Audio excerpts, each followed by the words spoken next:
इतना शक्तिशाली है कि इसने माँ के ही दंड को अपने अंदर संभाल लिया। त्र्यंबकं सदाशिवं नमामि उमापति जय अनंत नमोस्तुते नमोस्तुते। हो भोलेनाथ भक्त के हो कष्ट से निवारते, सृष्टि सारी संकटों से शिव ही है उबारते। महादेव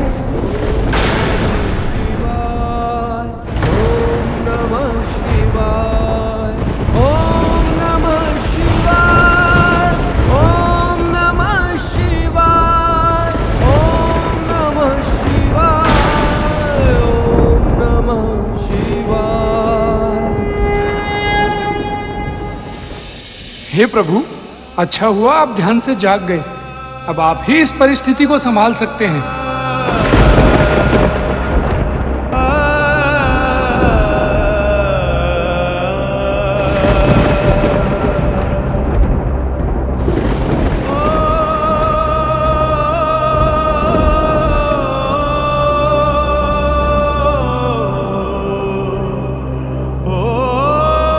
देखिए स्वामी, महादेव की समाधि टूट चुकी है। अब वो अपने पुत्र और इस स्थिति को अवश्य ही संभाल लेंगे। मुझे भय है, कहीं बहुत देर तो नहीं हो गई, क्योंकि इस बालक ने प्रभु ब्रह्मा, प्रभु विष्णु, अन्य सभी देवता और उनके साथ साथ उन सभी का अपमान भी किया है जो महादेव के प्रिय हैं।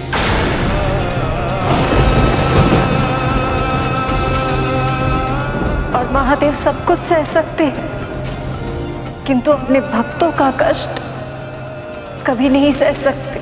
जिन तपस्वी पर कड़कड़ाती धूप, भयानक आंधी या मूसलाधार बारिश, इन चीजों का कोई असर नहीं पड़ता। उनका हृदय अपने भक्तों का कष्ट देखकर करुणा से भर जाता है। सखा ब्रह्मदेव, मेरे कैलाश पर आपका इतना असम्मान हुआ, इसके लिए मुझे क्षमा कीजिए।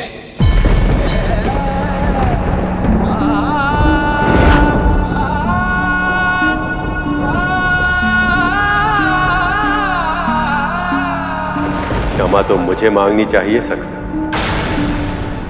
मैं समय रहते नंद, श्रृंगी और अन्य सभी की रक्षा नहीं कर पाए।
मेरे भक्त गणों का इतना बड़ा तिरस्कार, इतनी उद्दंडता, इस बालक ने अभद्रता की सारी सीमाएं लांघ दी हैं। अब मुझे इसके अहंकार का अंत करना ही होगा।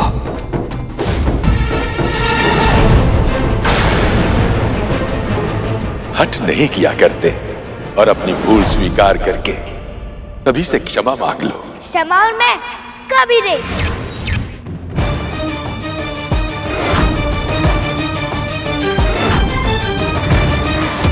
बालक, तुम्हें ऐसा नहीं कहना चाहिए। मुझे क्या कहना चाहिए और मुझे क्या नहीं कहना चाहिए, वो सिखाने वाले आप कौन होते हैं? यदि आप सबने मेरे सत्य का सम्मान नहीं किया, तो उसका उत्तर ये डंडा देगा।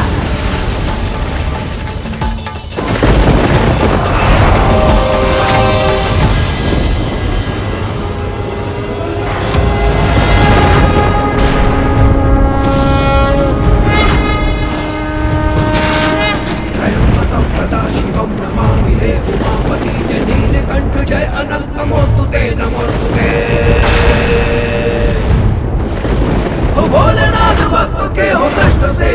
उबारते, ये सृष्टि सारी संकटों से शिव ही है उबारते।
छीन लिया उसका अर्थ ये नहीं कि मैं आपसे डर जाऊंगा।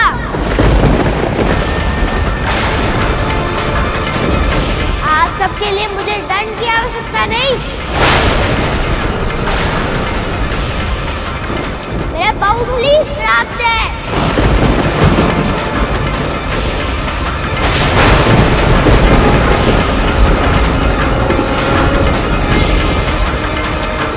तुमने सिद्ध कर दिया कि तुम मंदबुद्धि नहीं कुबुद्धि हो, और अब इस कुबुद्धि के विसर्जन से ही तुम्हारी शुद्धि हो सकती है।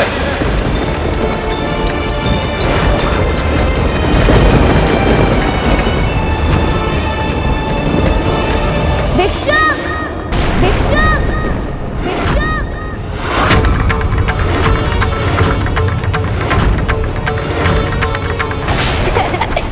जाकर जल में अपना प्रतिबिंब देखो।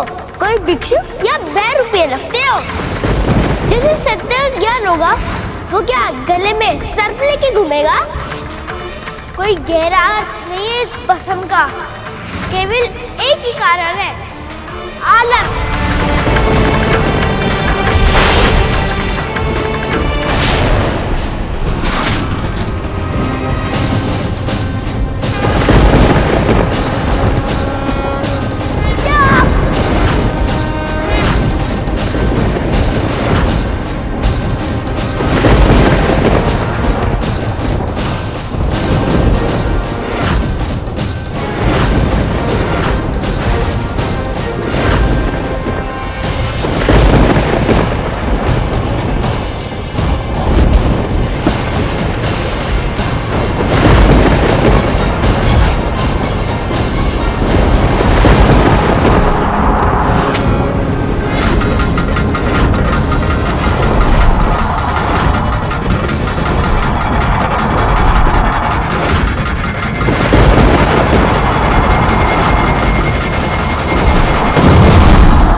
ये ले और इस स्थान की रक्षा कर, परंतु याद रहे जब तक मैं बाहर वापस ना आ जाऊं मेरे स्नान ध्यान में कोई भी व्यवधान ना पहुंच पाए।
जिसे वो अब तक केवल एक हठी और उद्दंड बालक समझ रहे थे, वे माँ पार्वती का पुत्र था, जो केवल अपनी माँ की आज्ञा का पालन कर रहा था। परंतु अब माँ की उस संतान की मृत्यु उसी के पिता के हाथों हो गई थी। ये नियति का सबसे क्रूर खिलवाड़ था, और इसका अंत कैसे होने वाला था कोई नहीं जानता था।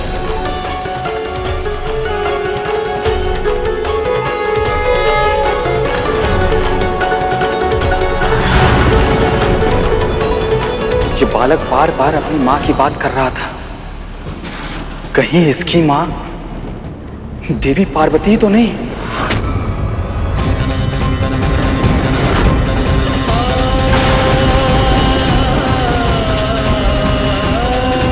तो क्या अब तक हम माँ पार्वती के पुत्र से युद्ध कर रहे थे? इतना बड़ा अनर्थ कैसे हो गया हमसे?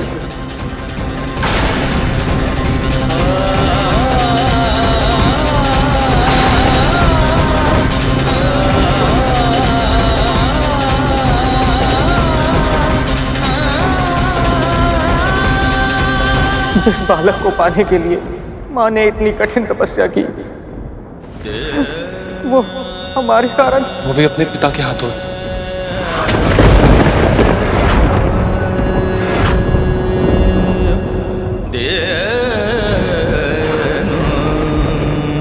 जब माँ को ये सब पता चलेगा क्या होगा तब?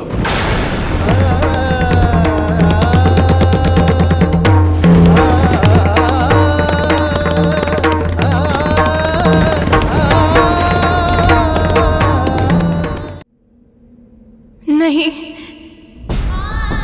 ऐसा नहीं हो सकता। देवी पार्वती के साथ ये नहीं हो सकता। इतने लंबे समय के बाद, इतने कठोर तपस्या के फलस्वरूप उन्हें ये पुत्र मिला था।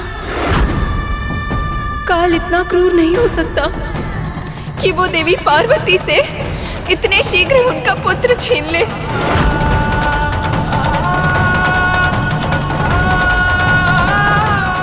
ये सब आपकी दृष्टि के कारण?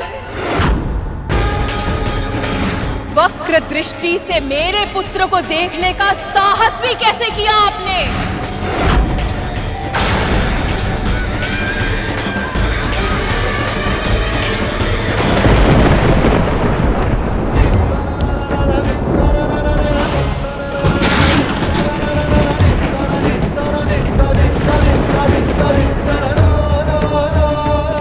सखा,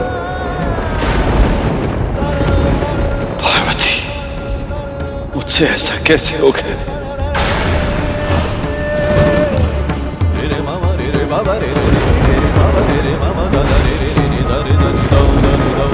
ये प्रश्न आप उनसे क्यों पूछ रहे हैं महादेव?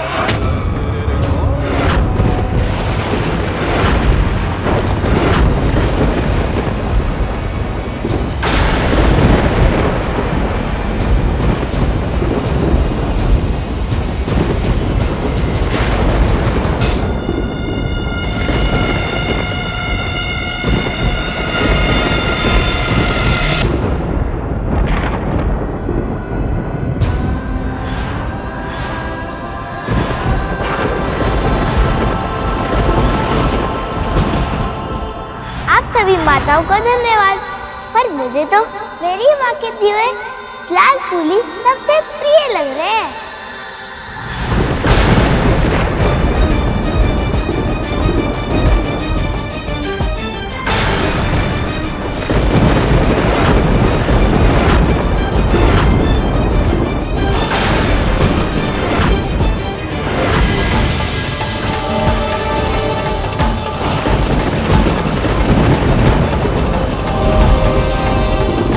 ये था आपका समाधान, ये था आपका समाधान, ये था आपका समाधान, ये था आपका समाधान, ये था आपका समाधान।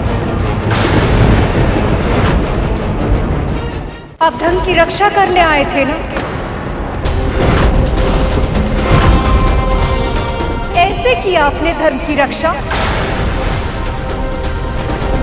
उस बालक के पास ना तो अस्त्र था ना शस्त्र। आपके सामने महादेव के त्रिशूल से प्रहार हुआ और आपने उन्हें रोका तक नहीं।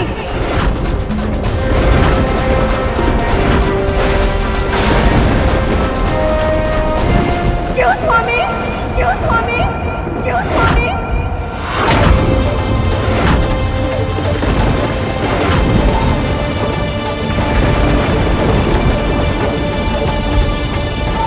और आप ब्रह्मदेव,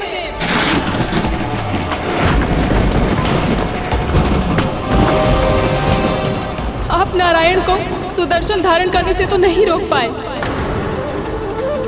तो महादेव को प्रहार करने से कैसे रोकते?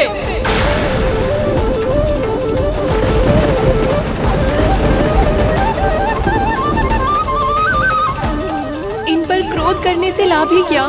वास्तविक दोष तो मेरे पति और इनके भाइयों का है।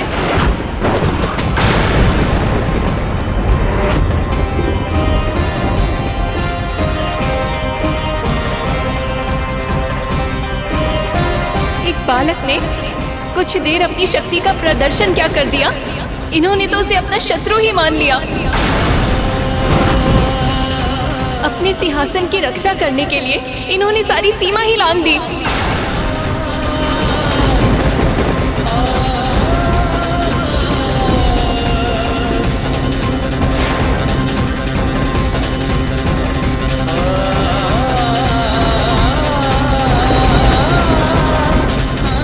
पर अब पूरे ब्रह्मांड में भी ऐसा कोई स्थान नहीं जहां ये छिपकर अपनी रक्षा कर सके। न जाने कितना भयंकर परिणाम होगा देवी पार्वती के क्रोध का जब उन्हें अपने पुत्र के वध के बारे में ज्ञात होगा।